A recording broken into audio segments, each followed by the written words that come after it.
you'll need some pliers. The reverse lights are located in the rear of the trunk. We'll open the trunk and peel back the corner of the trunk liner to expose the bulbs.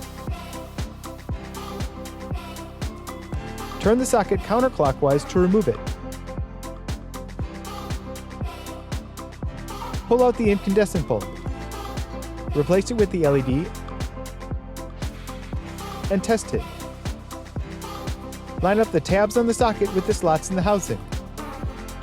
Turn the socket clockwise to lock it.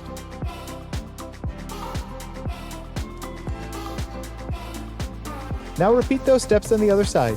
Peel back the corner of the trunk liner to expose the bulbs. Turn the socket counterclockwise to remove it. Pull out the incandescent bulb. Replace it with the LED and test it. After installing the second bulb, the bulb stays dimly lit and the backup camera doesn't return to the main screen.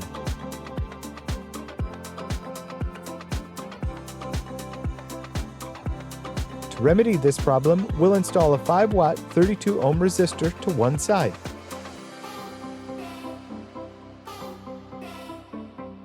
Install the included T-tap onto the white wire.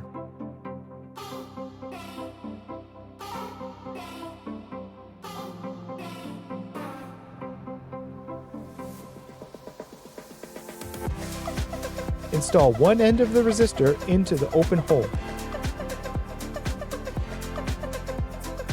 Squeeze the metal tab with pliers and close the cap.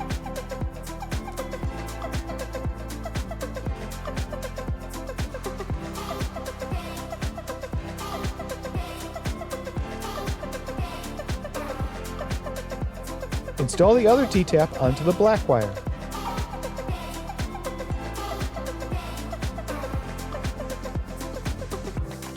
Install the other end of the resistor wire into the open hole. Squeeze the metal tab with pliers and close the cap.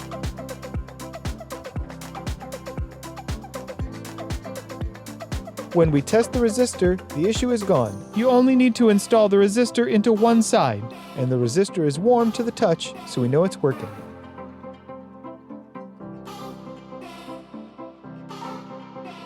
We'll zip tie the resistor out of the way. This resistor is safe to be near plastic parts or wires. Line up the tabs on the socket with the slots in the housing. Turn the socket clockwise to lock it. Replace the trunk liner. These new strobe LED bulbs work much better at lighting up the entire area around the back of your car. They work great for the backup camera too.